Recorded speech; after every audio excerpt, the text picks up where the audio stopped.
Ačiū, Pauliau, sveiki gyvi. Su tais keismažodžiais ir klausimais tai visą laiką būna tokių konfūzų. Aš esu daug važinėjęs po mokyklas ir linksmiausias dalykas, kas būdavo per mūsų susitikimą, tai yra, kai mokytoja atidarydavo klausimų sąrašą ant lentos arba ant kokios nors didelio bordo ir ten tada jau visi susirinkę chuliganai leisdavo savo surašyti, kadangi tai yra anoniminiai klausimai, tai jau surašydavo viską, ką galvoja ir apie mokytojus, ir apie mane, ir apie klasės mergaitės, ir berniukus, ir sakytą. Tai visą laiką visiems labai patikdavo. Tai aš tai irgi galvoju, kad turbūt klausimų jūs galite ir turėti, nors po visos dienos galbūt jau esate šiek tiek ir pavargę, bet aš kadangi koncentruosiuosi į tokią vieną temą, jums galbūt gali būti įdomu ir kiti dalykai, ir nežinau, jau patys sugalvosit, ar televizijos laidų vedimas, auksinis protas, futbolas, dar kiti dalykai, protestai, priklausomai nuo jūsų interesų. Tai tikrai drąsiai rašykit šitos klausimus, aš pamanysiu tikrai palik daugiau laiko, kad mes su Paulium galėtume per tuos klausimus perėti, o dabar šiek tiek apie tą pačią logiką, nuo ko ir norėjau pradėti, tai yra kaip naudoti įtaką dėl pokyčių. Ir čia šiek tiek pasimėjau tokį savo vieną mėgstamų romanų, Gabrielio Garcijos Markeso Meilė choleros metu ir pabandysiu šiek tiek į tai irgi akcentuoti, nes vis dėlto reikia pripažinti ir tai turbūt yra svarbu suprasti ir jums, kurie dar tik tai įžengėte į savo, tarkim, taip pakilimo taką gyvenimo ir karjeros, kokiais laikais jūs gyvenate. Senovės kinai turėjo tokį prakeiksmą ir tai yra beje tikrai realus prakeiksmas, kad tu gyventum įdomiais laikais. Nes, kinai galvoja, ar ne, kad gyventi įdomiais laikais, sukrėtimų laikais, tai yra ką veikti. Tai nežinau, ar čia jūs labai nudžiuginsiu, bet jūs turbūt patys tą suprantat, kad jūs ateinat gyventi į pačius įdomiausius įmanomus laikus, vienoje iš įdomiausių valstybių. Negana to, kad mes turim geopolitinius konfliktus, negana to, kad mes turim šiek tiek tokią tiutių valdžią, kuri nelabai supranta nei kaip su to jaunimu tvarkytis, nei kaip čia gerinti verslo sąlygas ir panašiai, bent jau kažkuriam tai laikui. Tai dar pridėkim prie to ir įvairias tokias pasaulinės tendencijas kaip dirbtinio intelekto atėjimas, galima ekonominė krizė, o galbūt kaip tik proveržį su dirbtiniu intelektu ir galimybėmis, kurias jis gali pasiūlyti naujas profesijas įsisavinantiems jauniems žmonėms. Ir galų gale tas pats faktas, kad jūsų karta yra tikrai daug mobilesnė, daug paslankesnė, daug tokia labiau flexible negu, sakykime, mūsų karta. Tai ateina tikrai į įdomius laikus ir į tą choleros metą. Nes iš tikrųjų mes dabar gyvenam tokioje įdomioje būsenoje ir aš kalbėdamas apie influencerius, turbūt bandysiu irgi šiek tiek labiau lenkti prie to tokio įtakos darimo gerąją prasme. Įtakos darimo ne vien tik tai tam, kad parduotum kokią nors prekę ar paslaugą, nors aš visiškai nenuvertinu influencerių, kurie tai daro. Mano vienas geras bičiulis yra dizaineris Robertas Kalinkinas, tai vienas iš turbūt tokių žymesnių Lietuvos influencerių. Ir kai aš pažiūriu, kaip jis sunkiai dirba, kai jisai kiekvieną minutę jisai yra veiksme, jis negali atsipalaiduoti. Jis turi tą telefoną laiko ir jisai storius kelia non-stop kaip mašina ir aš galvoju, aš taip nebegalėčiau jau. Ir man jau būtų per sunku, man apskritai. Aš šiaip esu Facebooko žmogus ir Instagrame man įkelti ant storius, kai aš pas nelabai mėgstu nei filmuoti, nei fotografuoti, jau čia man yra iššūkis. Jeigu sako, ten reikia kažkokį reelsą įkelti ar storių visą rinkinuką, tai aš žinau, kaip tą padaryti, bet didelio džiaugsmo aš tame nepatiriu. Čia turbūt irgi yra įdomus dalykas, kad ateinat irgi į tokį įdomų periodą, kai yra labai daug socialinių tinklų ir jie jau yra labai skirtingi. Facebook auditorija daro vieną ir įtaka. Instagramo įtaka yra kita. TikToko įtaka savaime, aišku, turbūt jūs daug geriau už mane žinote ją, nes aš turiu profilį TikTok'e, aš ten nieko nesu įkėlęs ir turbūt niekada neįkelsiu, bet turiu tokį pasiteisinimą, kad kai scrollinu TikTok'e, tai savo prodiuseriams vis siunčiu kažkokius tai vaizdelius ir jie sako, kodėl mums tą siunti, čia savo laidos prodiuseriams, ne auksinio proto, laikykitės ten Laisvės TV. Ir aš sakau, čia dėl darbo reikia, kad jūs irgi pažiūrėtumėt kokį nors, nežinau, Petro Dovidaitį ar ten dar kažką, ar šitą Feniksę, ar kitus ten TikToko. Ir kartais mes sumiksuojam tą visai tą tokio TikToko gyvenimo ir jo individus su politika ir gaunasi toks įdomus dalykas. Bet iš principo yra taip, informacinis triukšmas yra milžiniškas. Ramybės, jūs turbūt, jeigu jūs galvojat, kad ramybę kažkur rasit savo gyvenime, tai pamirškit jūs apie ją, artimiausius 30 metų jūs ramybės neturėsit. Ir šiaip tai man tai asmeniškai yra gerai. Kaip sakė vienas buvęs vienas esamas politikas, kai jisai buvo prispaustas per mūsų projektą ten, kad truputį svetimus televizorius už svetimus pinigus pirko, tai Mindaugas Sinkevičius sakė, kad dabar jau norėtų tik tai ramybės, bet ramybę rasti kapuose. Tai va čia turbūt panaši tokia linija, kad akivaizdu, kad jūs savo ramybės savo gyvenime nerasit. Ir kitas dalykas tada, kai yra toks informacinis triukšmas, kad tu pradedi galvoti, kad gal manęs tai ir neliečia. Gal aš tada užsiimu savo reikalais, kas man yra aktualu, man 17, man 19, man 23 ir aš nesuku galvos, kas vyksta aplinkui. Ir nereikia čia įsivaizduoti, kad jūs esate kažkuo labai tame išskirtiniai. Ir kai jūs, pavyzdžiui, gal kažkas bara ar ne, arba ne bara, o galbūt taip priekaištauja ar mokykloje, ar kokiai nors bendruomeniai ir sako, žinai, pas mus, pavyzdžiui, nes mes turim šitą problemą, kad paskutiniuose rinkimuose balsavo 35% jaunų žmonių. Labai prastas procentas. Ir tada atsiranda toks įdomus dalykas, ar ne? Jaunimas nesidomi politika, neina balsuoti. Čia yra visiškai normalus dalykas. Aš, pavyzdžiui, lygiai taip pat, būdamas 18, 19, ten 21, gerai, aš ėjau visada balsuoti, aš nepraleidau nei vienų rinkimų. Bet kad aš labai domėčiausi kažkuo, tai taip tikrai nebuvo. Aš turėjau savų reikalų, savų užsiėmimų ir mes gyvenom tam savo tokiam hermetiniam pasaulėlyje. Bet nepamirškim to dalyko, kai man buvo 20, nebuvo tiek daug informacinių šaltinių. Ir, pavyzdžiui, sužinoti kažką tai apie politiką arba apie tai, kas vyksta plačiaja prasme, virš tavo galvos, tu galėjai, aš nežinau, kur laikraštį paskaitęs, kas skaito laikraštį, kai tau 19 metų, panoramą pažiūrėjęs ar ten whatever. Dabar turbūt yra be šansų, ar ne, iš nepataikyti į politiką. Paimkim tokį paprastą pavyzdį ir sakykim taip, mano laikais, labai tas man patinka, mano laikais, bet pavyzdžiui, mano laikais aš labai abejoju, kad mane šita viena informacija būtų pasiekusi. Aš beveik esu įsitikinęs, kad nemaža dalis iš jūsų yra, imkim paprastą pavyzdį. Laisvės TV suorganizavo kelionę Remigijui Žemaitaičiui į New Yorką. Kiek esate iš jūsų matę šitą reportažą, šitą laidą, kai jisai važiavo į Ameriką? Here you go. Ta prasme, realiai beveik visą salę. Tai yra visiškai politinis dalykas, ar ne, kur politikas bandė įrodyti, kad jis yra labai svarbus, kad jis yra svarbus Elonui Muskui ir taip toliau, bet kai viskas tas išsivartė, tai aš mačiau 70 skirtingų improvizacijų, 70 skirtingų memų, 70 skirtingų parodijų ir vis dar yra žmonės, kaip pasakai, Žemaitaitis ir New Yorkas, vis dar juokiasi. Vykstu į New Yorką, gal ir į Vašingtoną nuskrisiu. Ir tai tas faktas, reiškia, yra įdomus, kad politinis ir visuomeninis gyvenimas priartėjo arčiau jūsų. Dabar, kodėl jūs neinat balsuoti, čia jau aišku yra didelis ir ne šios dienos klausimas. Problema, žinoma, tada, nes senjorai mūsų mylimi, labai gerbiami, tada nusveria ir ateina ir būtent tada išrenka mūsų visokius Žemaitaičius ir Nemuno Aušrą ir visokius kitokius, reiškia, bandiuganus, ir kurie iš principo 4 metus sėdi ir priiminėja įstatymus, kurie turi įtaką jūsų konkrečiai gyvenimui. Ir tie įstatymai, jie yra labai tiesiogiai liečia jūsų gyvenimą. Bet mes tada turim, žinai, tokį tą momentėlį, žinai, kad manęs tai neliečia. Kas yra vėlgi ok, bet jeigu mes kalbam apie įtaką ir įtakos darimą, tai tada būtų gerai, kad vis dėlto neužsikrėstume tuo abejingumu. Nes čia yra vienas blogiausių dalykų, tai yra užsidaryti šitam savo rate ir sakyti, kad manęs tai neliečia. Bet iš kitos pusės, tu negali kaltinti ir tų žmonių, kurie yra tiesiog abejingi. Aš visą laiką turiu tokią gerą frazę iš būtent šito serialo, turbūt nereikia man sakyti, koks šis serialas, kuriame būtent Targaryenai jie aiškinasi apie Game of Thrones, apie tai, kaip to princo labai laukia jo tauta. Ir jam ten pudrina smegenis, kad ten jiems labai svarbu politika yra, jiems labai svarbu, kas bus ant geležinio sosto, jiems bus labai svarbu, jie tavęs laukia, ten siuvinėja tavo drakono vėliavos ir panašiai.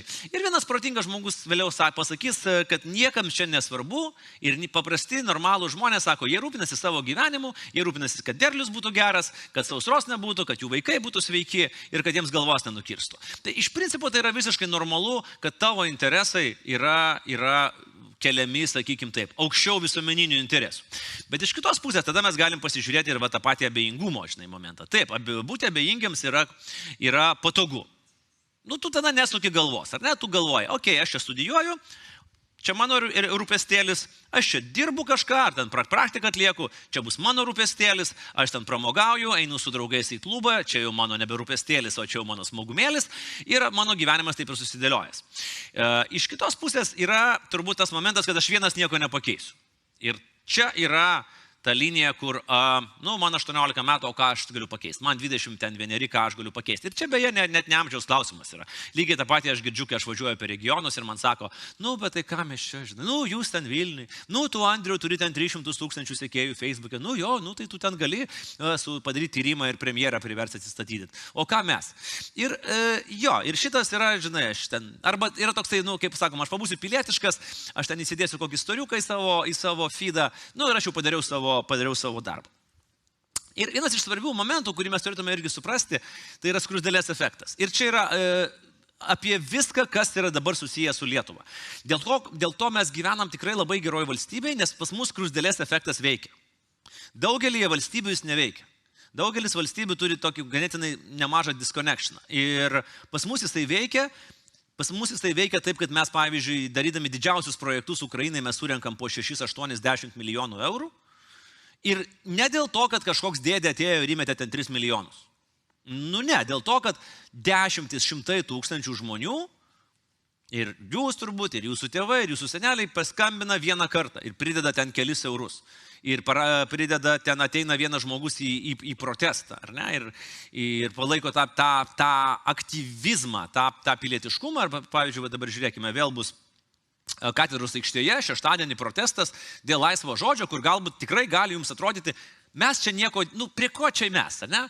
Mes nei žurnalistais būsim, nei mes to LRT žiūrim, ten galva, 1000-mečio pažiūriu vaikus, ką ten Ambrazevičius veda, žinai, kažinką. Kodėl jūs čia skėščiojat rankomis? Čia komplimentas, take a compliment. Ašgi ne apie auksinį protą sakiau, aš galėjau ir apie auksinį protą pasakyti, nesakiau. Tai va, ir užtenka. Bet iš kitos pusės, tai tu supranti, kad, vėlgi, kaip ir sakiau, choleros metu gyvenom. Nereikia žiūrėti totalitarinės valstybės, užtenka pažiūrėti tai, kas nutiko Europos Sąjungoje, kur gyvena tokie patys jauni žmonės vengrai, tokie patys jauni slovakai, tokie patys jauni lenkai ir kurie turi didžiulių problemų su žodžio laisvė. Ir tai jau nebėra žurnalistikos fakulteto instituto problema, tai yra jau visų problema. Visų, kurie studijuoja universitetuose problema. Todėl, kad universitetuose studijuoja žmonės, kurie nori kalbėti ir daryti laisvai. Ir jeigu savo šalyje jos pradeda po truputėlį tas jų laisvės apkramtyti, o yra toks noras labai akivaizdus, tai va tada ir klausimas, va tas skruzdėlės efektas. Ateisit šeštadienį į Katedros aikštę, ar neateisit? Ar kada ten dar galbūt reikės? Tarsi ir ne jūsų reikalas. Paskaičiuoji šachmatuose 3-4 seimus į priekį, labai jūsų reikalas. Neteisit šiandien, neteisit rytoj, po 3 metų žiūrėkite ir jūsų kažkaip verslas nelabai veikia, nes tiesiog yra toksai režimas. Ir jau nelabai galit kažką pasakyti ir socialiniam tinkle, nes jau mes praradom šitą. Ir čia mes esam tokiai labai pavojingai kryžkeliai. Kai mes kalbam apie tą pilietiškumą, tai aišku, reikia suvokti, kad irgi. Tai įtaka yra, kaip galima pasižiūrėti tiek skruzdėlės efektą, tiek mes galim pažiūrėti ir kaip per startupo efektą. Ir pavyzdžiui, Laisvės televizijos pavyzdys turbūt yra geras startupas. Tai yra nedidelė interneto televizija, vėlgi, kiekvienas dabar mesgi galim būti savo paties televizija, turėti savo YouTube kanalą, savo kitų socialinių tinklų kanalus ir ten transliuoti, ką širdis geidžia. Tai Laisvės televizija turbūt buvo tas pavyzdys, kuri išėjo iš tos interneto erdvės ir jinai iš tikrųjų užsiėmė pilietiškumo poziciją. Pilietiškumo poziciją, kuri sako, mes neleisim valdžiai spjaudyti mums į veidą. Mes neleisim, kiek galim, neleisim, kad meluotų ir mums, ir už mūsų stovintiems žmonėms, ir jauniems žmonėms, kuriems galbūt būtų netaip jauku ir netaip drąsu išeiti, jeigu nėra, sakykime taip, garsiau kalbančių, garsiau stovinčių, truputėlį pridengiančių tuo skydu vieni kitus, kaip jeigu ten, žinai, imti Marvelio pavyzdį, kaip ten, žinai, Captain America, kuris turėjo savo tą stebuklingą skydą. Ir aišku, kitas dalykas yra kliūtis ir čia reikia suvokti, kad tu bandydamas daryti tą įtaką, tu susidursi visada su didžiuliam iššūkiu. Pilietiška valstybė, kurioje yra ir jauni, ir vyresni žmonės yra aktyvūs, yra peilis priešui. Ir jeigu jūs galvojat nors vienai sekundė, kad mes neturim priešo, arba jūs esat kam nors niekam neįdomus, you freaking wrong. Mes turim amžiną priešą. Ir čia yra neišvengiama. Vienintelis būdas, kaip tą pamiršti, tai yra tiesiog emigruoti ir nutraukti visus ryšius su Lietuva. Jeigu jūs siejat savo gyvenimą su šitą šalim, kurioje aš galėčiau turbūt atskirą paskaitą padaryti apie tai, kiek punktų yra, kur Lietuva yra priekyje kitų ES valstybių, ar netgi tos pačios Jungtinės valstijos, ir kad čia yra N gerų dalykų, dėl ko verta čia likti, bet su tuo reikia susitaikyti, kad mes turėsim pašaly visada priešą. Visada. Jūs užauksit, jūs pasensit, jūs būsit seniorai, priešas liks. Yra eternal enemy. Neišvengiamai. Netgi patys didžiausiai optimistai netiki, kad per šitą kartą pasikeistų tiek procesai, kad Rusija taptų demokratinė valstybė, su kuria mes galim palaikyti draugiškus gerus santykius. Ypatingai po to, kas įvyko Ukrainoje. Ir metamos nemažos pajėgos, kad būtų smukdomas pilietiškumas, kad būtų didinamas nusivylimas, kad būtų akcentuojamas tas nuovargis. Ir tas ėjimas, neatėjimas balsuoti, nemėginimas daryti įtakos savo bendraamžiams, savo draugams, savo šeimos nariams, kad ateikit, balsuokit, domėtis politiką, čia yra priešo įtaka. Tiesioginė. Kiekvienas jaunas žmogus, kuris neatėjo balsuoti, yra pergalė +1 Maskvai. Ir nereikia nuvertinti, jie tikrai yra puikus informacinio karo lauko kovotojai. Aš dažnai sakau, mes neturim tiek resursų. Mes negalim daryti klaidų, nes mes pralaimėsim. Ir kai mes kalbam apie tą pilietiškumą, aš žinau, kad yra labai daug tokių, tokių dalykų. Pilietiškumas čia ne tik žodis, čia širdies reikalas, čia nepasirinkimas, čia tavo likimas, nes tai yra Lietuva iš L didžiosios ir ten taip toliau ir taip toliau. Ir čia, žinai, visus šitos dalykus aš susirašiau ChatGPT ir man jinai surašė čia per 30 sekundžių. Iš tikrųjų, taip, žinai, pardon my French, bet čia yra bullshitas. Ir daug kas yra kalbama per pilietiškumo pamoką, su visa pagarba man yra tekę klausytis kelių pamokų, su visa didžiulė mano meilė švietimo sistemai, ten yra totalinis bullshitas, kur mes, man atrodo, jis yra skirtas tam tiesiog tos pamokas, kad jūs turėtumėt, kažkokią tai užsiėmimą pasiskrolint savo telefonuose. Nes aš visą laiką sakau, žiūrėk, mes turėtume žiūrėti racionaliai, mes esame visi savanaudžiai, mes esame savanaudiškas gyvūnas, yra normalus dalykas.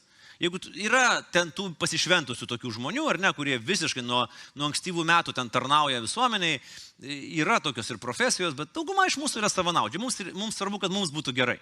Čia yra visiškai normalus, racionalus savanaudiškumas. Ir kai viskas dega, mes turbūt turim pagalvoti, kokia yra geriausia investicija. Ir tada reiktų jau pasižiūrėti apie tos pilietiškumo lygius, mes galim šiek tiek pamodeliuoti, kaip atrodo įvairūs pilietiškumo lygiai. Tai yra minimalus, tada mes turim tokį buitinį, mes turim reaktyvų, mes turim strateginį ir mes turim lyderių.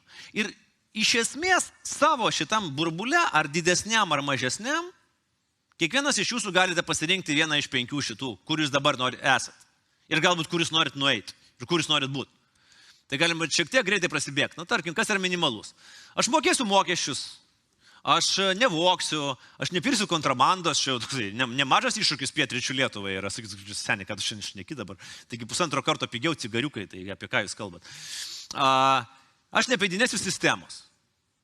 Toksai kaip ir žinai, atrodytų bazinis dalykas.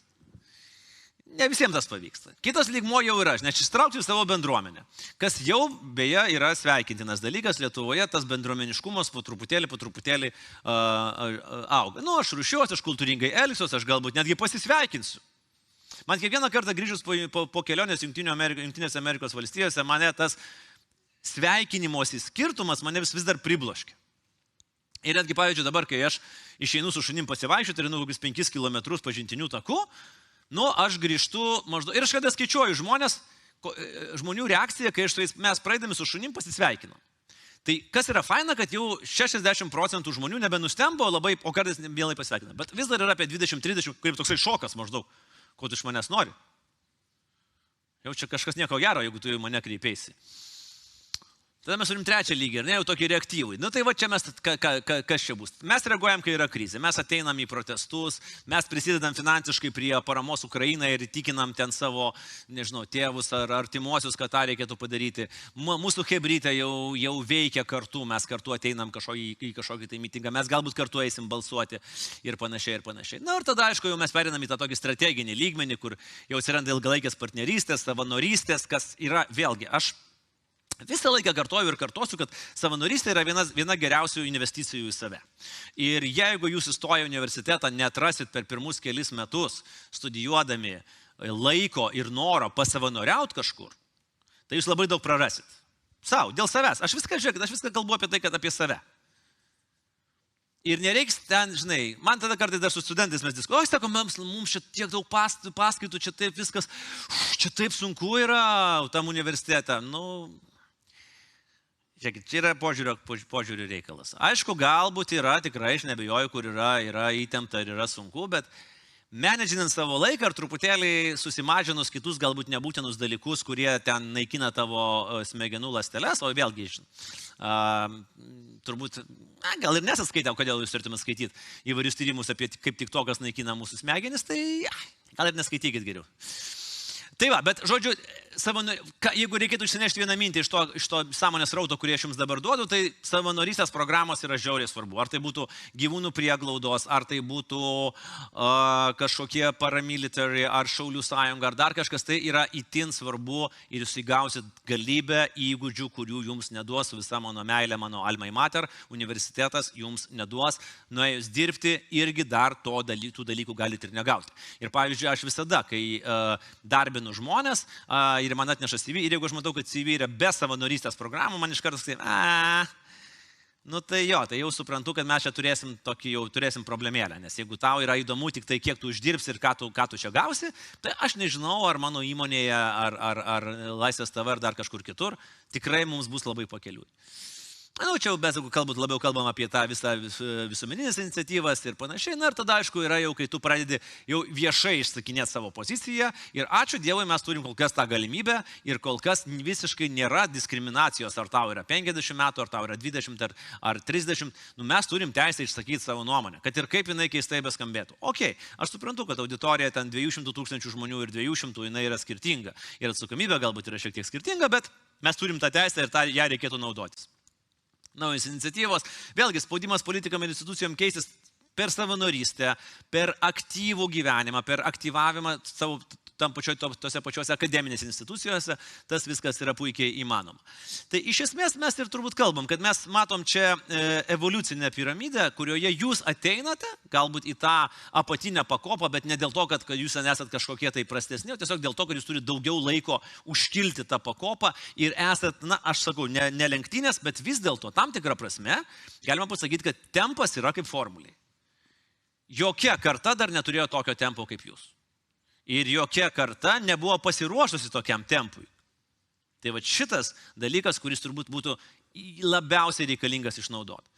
Ir grįžtant prie Markės ir prie paskutinės mano minties, ir tada mes dar turėsim laiko šiek tiek klausimams su Paulium, tai vis dėlto kiekvienoje krizėje mes matom galimybę. Ir reikia pripažinti, kad dabar tiek pasaulis labai plačia prasme, tiek mūsų valstybė, tiek galbūt ir mes esame krizėje.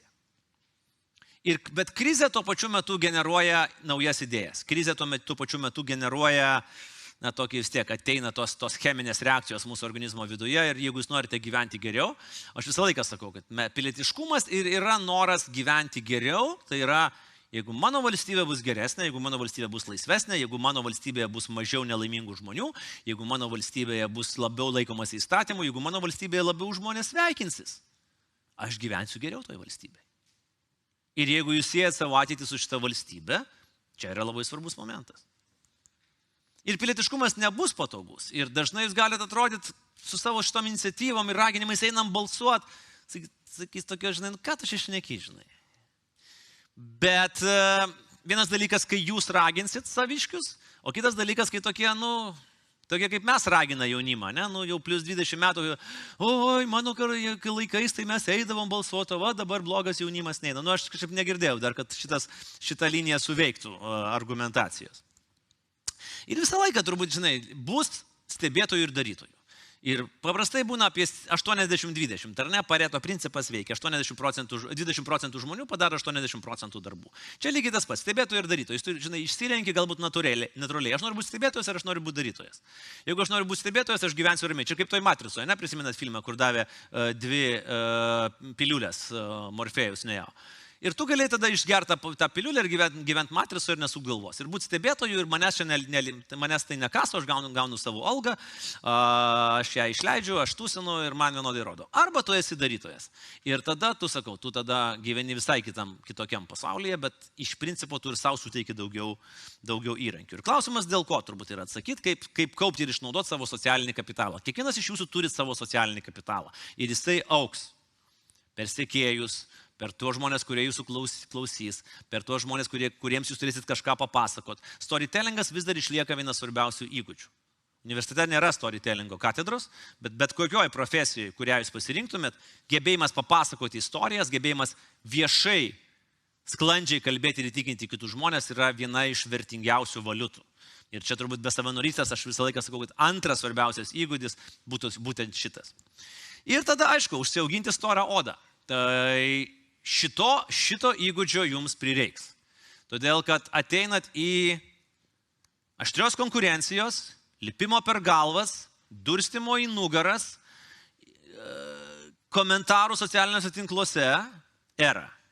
Jau su jie galėtų susidurti dar aukščiau. Be storos odos bus labai sunku. Tai arba jūs užsiauginat, sugebat užsiauginti iš savęs tą storą odą ir sakyti, žiūrėkit, jeigu man spjauda į nugarą, aš esu priekyje, arba gyvensit ant antidepresantų.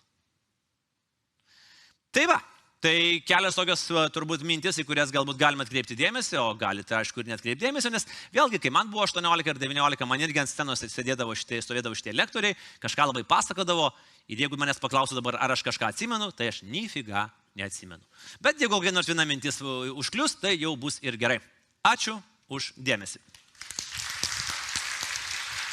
Ačiū Andriau, kadangi mes abu esam šiek tiek vyresni žmonės, mums netrukus įneš foteliukus ir mes klausimų dalį priimsime jau sėdėdami, taip pat ir stiklinė vandenuko turbūt per šitą. Ir vaistukų dar gal ir vaistukų nuo širdies spaudimo. Mes nejaunėjom.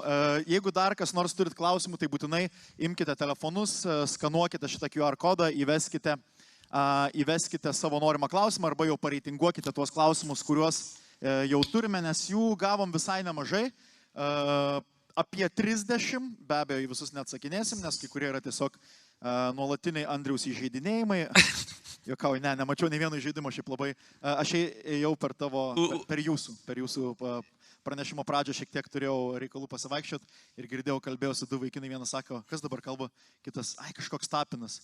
Kitas sako, ne, Andrius Tapinas, ne kažkoks Tapinas, tai vis dar šita auditorija. Kažkoks Tapinas skamba gerai, šiaip tai visai neblogai, reikia pagalvoti apie šitą, visai kaip prekės ženklas geras gali būti. Čia visur reikia kažkur monetizuoti, visur kažkur reikia pinigą uždirbti. Į ten žvilgsnis iš karto. Šiaip pats populiariausias klausimas visų su daugiausiai laikų, bet gal per daug neišsiplėskim, nes tai nėra labai siauras klausimas. Kaip manot, Andriau, kokia galima baigtis dabartinės koalicijos?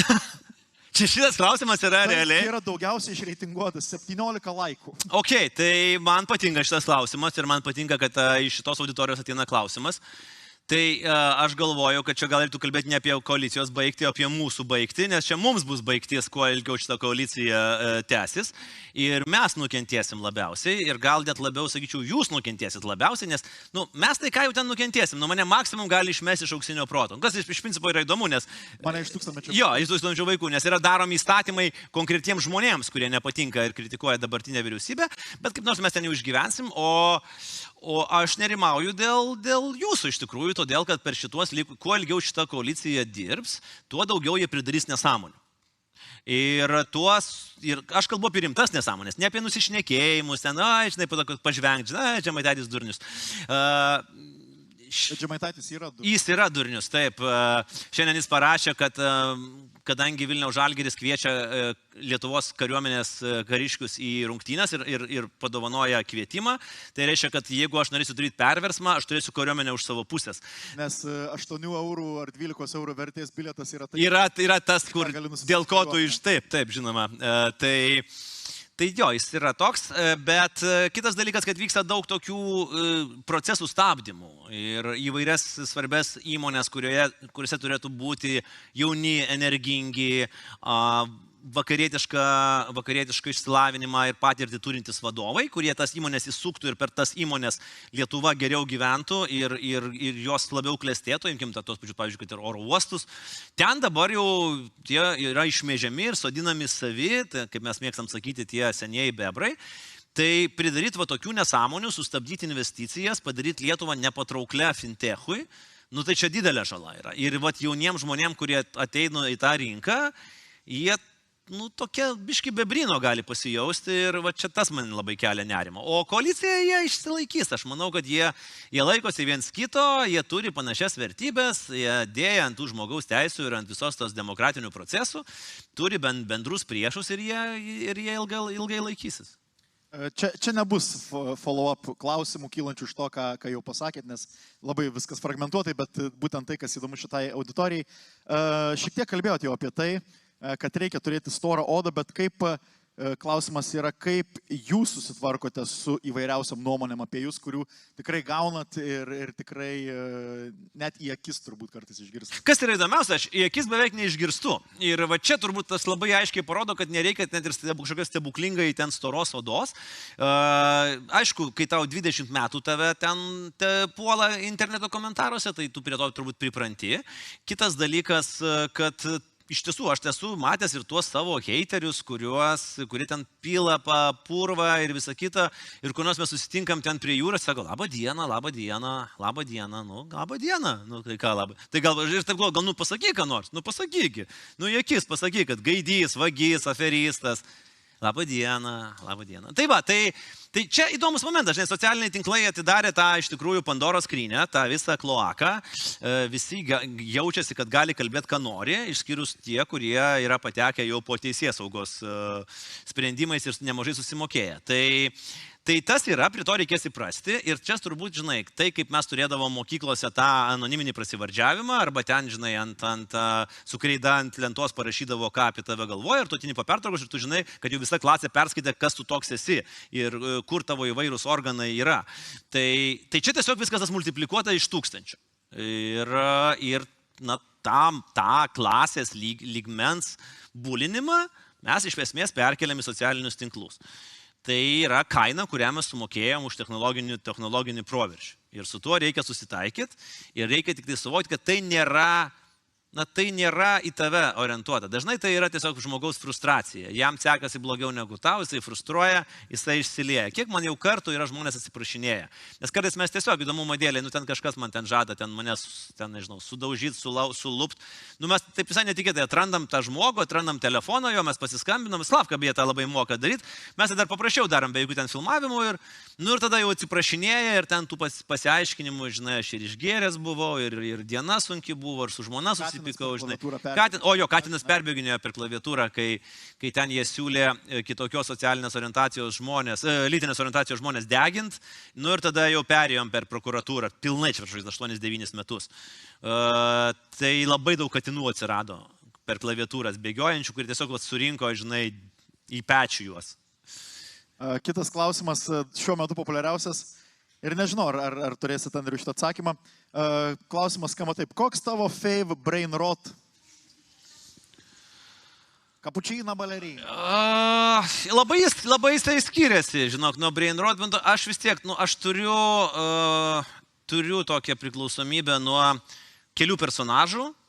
Tai aš tikrai galiu žiūrėti Irmą Gajauskaitę Gają, čia toks yra politinis personažas, bet jinai yra nuostabi moteris, jinai yra fantastiška moteris. Čia, kas nežino, gal iš vardo, tai moteris su kompiuteriu. Taip, čia yra ta, kuri atėmė kompiuterę ir jinai jį atgavo ir jinai dabar vėl rašo.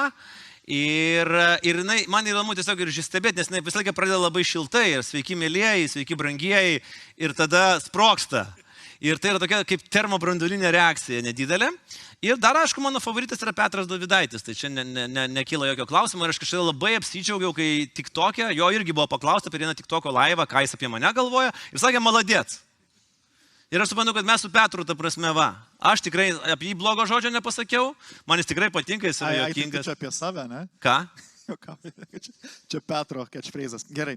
Ne, Petro catchphrase'as, tuoj aš čia kavos atsigeriu ir atvažiuoju tau. Tu laiky, dabar tu jau laikykis.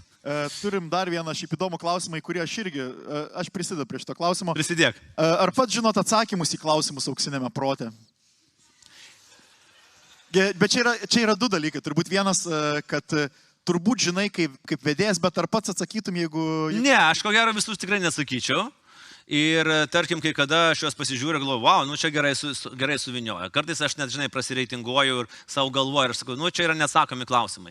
Ir kartais mes ginčiame su Arūnu, sakau, žiūrėk, pas mus yra per daug neatsakomų klausimų. Jis sako, ne, čia tikrai atsakys. Nu ir kaip kartais, aš būna teisus kartais, tai būna teisus kartais, mes abudu galvojam, kad čia yra neatsakomas klausimas, o ten pisti ir po 5 sekundžių atsakymas yra. Arba galvojam, kur ten jau tikrai, ir jau ten sakom, žinai, nu jau laikykit rankas ant mygtukų, nes čia tuoj bus. Ir tai visi sakė, koks čia atsakymas yra.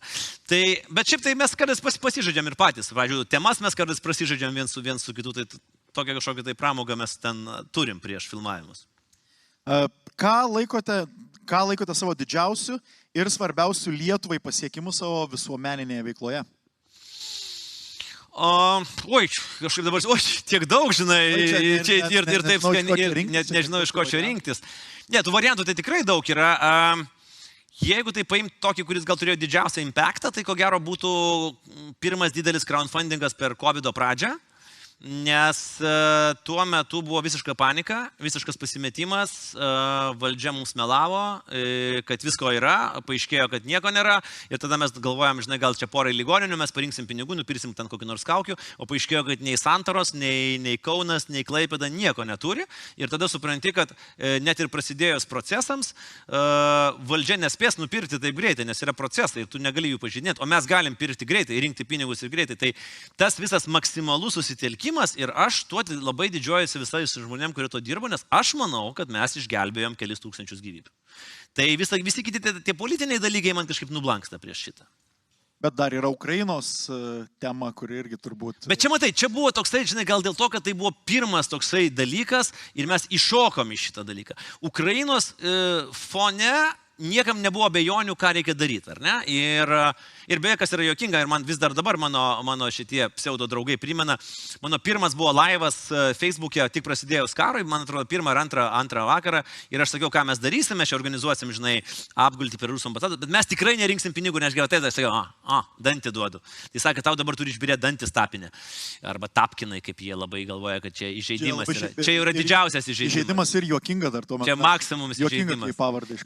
Yra Vaflinskas ir Tapkinas, tai yra du didžiausi jau tokie įžeidimai, kokie gali būti. Tai ten, žinai, tai vat, akivaizdu ir pasirodė, kad aš visiškai neteisus ir reikėjo rinkti tos pinigus, bet ten, matai, ten jau labai daug kas rinko ir daug kas prisijungė. Aišku, tas Bairaktaro rinkimas, arba kai lietuviai tapo pirma nacija pasaulyje, kuri surinko po antro pasaulinio karo, kuri piliečiai surinko koviniam daiktui rimtą sumą, aišku, buvo irgi įspūdingas, bet aš vis tiek gal labiau tokį tą iš visiško nežinios ir iš panikos mobilizaciją ir pavertimą gerai veikiančią struktūrą per labai labai trumpą laiką. Man tas paliko didelį įspūdį. Dar vienas klausimas, apie kurį jeigu dabar pasakytumėt, kad nesat galvojęs apie šitą, tai aš iškart sakysiu, kad meluojat. Melagis, nes klausimas yra, kokią supergalę rinktumėtės? Oi, tai čia tai... Čia kiekvieną dieną aš apie tai galvoju, žinai, atsikeli, bet mano kiekvieną dieną skirtingos supergalios būtų. Tai jeigu norėčiau tokios minkštos supergalios, ar ne, nu ten ne kažkokios, tai ten, kad iš akių žaibai skraidytų, tai tokia labai paprasta supergalė. Aš norėčiau girdėti, ką galvoja šunys. Nieko jinai nepakeistų, į pasaulio jinai nepagerintų, čia nei Tony Starkas, nei kapitonas Rodžersas, nei visi kiti čia išsijuoktų, bet va tokią norėčiau supergalytę turėti. Kaip būtų įdomu gyventi? Grįžti ir tu... Ką galvoja ar ką sako? Nu, iš karto, kad tu supranti viską, ir ką galvoja, ir ką jie tau sako, viską. Bet čia toks įsibrovimas iš šuns asmeninę erdvę. True. Tai reikėtų kažkaip tada dėliotis tas tokias ribas, žinai, kad... Reikia folijos kepuraitę kartais uždėti tiesiog šunį, kad negirdėtum, ką galvoja. Turim ne vieną dar rimtą klausimą, turime dar šiek tiek laiko. Šiek tiek ilgesnis. Kaip manote, ką visuomenė mano apie nuo normos nukrypstančių žmonės? Ar jie būtų iš LGBTQ plus skėčio, turėtų emocinius ar fizinius sutrikimus?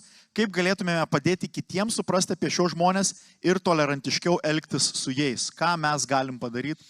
Kad įtrauktume turbūt žmonės, arba bent jau, kad kad nebūtume su jais žiaurūs. Pirmas dalykas, manau, kad mes per 20 metų nuėjom labai didelį kelią jau ir jeigu prieš 20 metų mes pamatę kitokį žmogų tiesiog krūpčiodavom ir bėgdavom iš šoną, arba greitai nuleisdavom akis, nes nepatogu žiūrėti, tai šito jau beveik yra nebelikę. Ir turbūt manau, kad mums reikėtų gal geriausiai suprasti, ko jie patys nori ir kaip jie norėtų, kad su jais būtų elgiamas. Ir kiek man yra tekę bendrauti su, sakykime taip, šiek tiek kitokiais žmonėm, kaip ir pavyzdžiui, jie patys save dažnai pristato su įvairių fondų atstovų, sako, jų pagrindinis noras yra labai paprastas, kad mus traktuotų kaip lygiai tokius pačius. Ir iš tikrųjų, jie yra lygiai tokie patys, taip, šiek tiek kitokie, bet o tai ką mes esam visi tokie patys. Tai man kartais tikrai tas yra tas keistumas, kad mes dar turim tą tokį pojūtį, kad, atsit mes čia visi jau tokie, visi vienodi esame, ne? O va šitas žmogus jau yra kažkiek kitoks. Tarp mūsų yra, kurie už Žemaitaitį balsavo, tai čia ir su jais reikia elgtis kaip su normaliais, tu negalis, žinai, ir jų palikti šone. Tai aš sakyčiau turbūt taip, kad tiesiog elgtis visiškai natūraliai, aišku, suvokti, mes turėtume suprasti aiškiau, su kokiom kliūtim jie susiduria ir galbūt padėtas kliūtis kai kada įveikti, bet, sakau, su tom kliūtim susiduria, bet kas iš mūsų. Tai tas normalumas, tas tiesiog usual normal. Ir to, manau, kad jau pakanka, kad mes gyventume tą tokį sveiką, civilizuotą gyvenimą. Dar vienas klausimas, kuris, manau, aktualus arba bus aktualus žmonėms, kurie tiek čia yra, tiek žiūri galbūt mūsų per LRT LT. Kokia nuomonė apie žmonės, bandančius išvengti privalomosios tarnybos kariuomenėje? Labai prasta. Labai prasta. Labai prasta. Šiaip vėlgi, aš esu netarnavęs, bet nebandžiau išvengti kariuomenės, nes mano... Kaulų atplaišos? -6,5. Ir nekauduose akise, bet aš išsiderėjau, kad mane bent jau įtrauktų į rezervą, o po to jau kai atsirado galimybė ir tapau Šaulių sąjungos nariu. Bet aš nelabai suprantu šito momento, nes mūsų kariuomenė yra labai tvarkingai, disciplinuota ir tie gal, aš nežinau, čia iš senelių kokį nors ateinantis, į armiją tai neleisiu. Nėra pas mus armijos. Tai pirmas dalykas, jūsų į armiją niekas neims, nes armijos mes neturim. Mes turim Lietuvos kariuomenę, kurioje galima išmokti disciplinos, kuriame galima išmokti pasikloti lovą, kuriame galima išmokti labai aiškiai suvokti, kokia yra hierarchija ir kaip reikia laikytis. Ir tai labai pravers kokiam nors versle ir panašiai. Tai tas vengimas, aš net nebejoju, kad jo yra ir bus ir visą laiką noras bus nueiti tokių paprastesnių kelių, bet tas žliumbimas, kad man tie 9 mėnesiai karjerą sugadins, tai tokia ir toks tavo ir supratimas apie karjerą, jeigu 9 mėnesiai gali ją sugadinti. Supratau, nereikėjo taip piktai gal, Andriu. Kitas klausimas, galbūt prieš paskutinis, kas paskatino imtis versti Žiedų valdovą? Didelę knygą, didelį kūrinį. Jo, čia kas yra etapinė knyga ir aš galiu pasakyti labai juokingą dalyką. Aš ją išverčiau būdamas 17, tai realiai prieš daugiau nei 30 metų ir aš vis dar gaunu už ją pinigus. Dabar buvo... Čia yra OG pasyvios pajamos. Absoliučiai, dabar paprašė pratęsti sutartį ir aš vis dar gaunu pajamas už jos vertimą. Tai tiesiog buvo pasiūlymas iš mokyklos išversti kelis skyrius literatų olimpiadai ir po to aš užsikabinau ir tą viską pasidariau, visą knygą. Tai toksai aš dar pats dabar žiūriu, galvojau, kad, nežinau, ar aš dabar atraščiau kažkokį tai motyvacinį dalyką, kaip 17-mečių įtikint, kad tai yra gera mintis išversti 3 tomus, bet kiek aš pamenu, man tai nepakenkė nei mano ten socialiniam gyvenimui, nei mano vakarėliams, nei mano tusovkiams, nei kažkam mokykloje. Viskas vyko kaip vyko. Tai aišku, gal tada nebuvo TikToko, tai va čia turbūt ir buvo esminis momentas. Mūsų laikais mes kaip sukaupdavom dėmesį ir padarydavom. Gerai, Andriau, ačiū Jums labai. Ačiū, paplokite Andriui Tapinui. Ačiū Jums. Aš su Andriumi jau atsisveikinu. Ačiū, Pauliau. Išeikite jau, prašau. Nebus daugiau klausimų. Gal dar galėčiau. Klausimų yra, bet laiko nebeturiu. Gal dar galėčiau užklėsęs. Gerai, galėsite. Gerai. Iki visiems. Ačiū. Ačiū, plojimai Andriui Tapinui. Jauti? Ta kibirkštį. Ta impulsą. Mąstyti plačiau. Suprasti giliau. Sužinoti daugiau nei gali įsivaizduoti. Vilniaus universiteto super paskaita grįžta.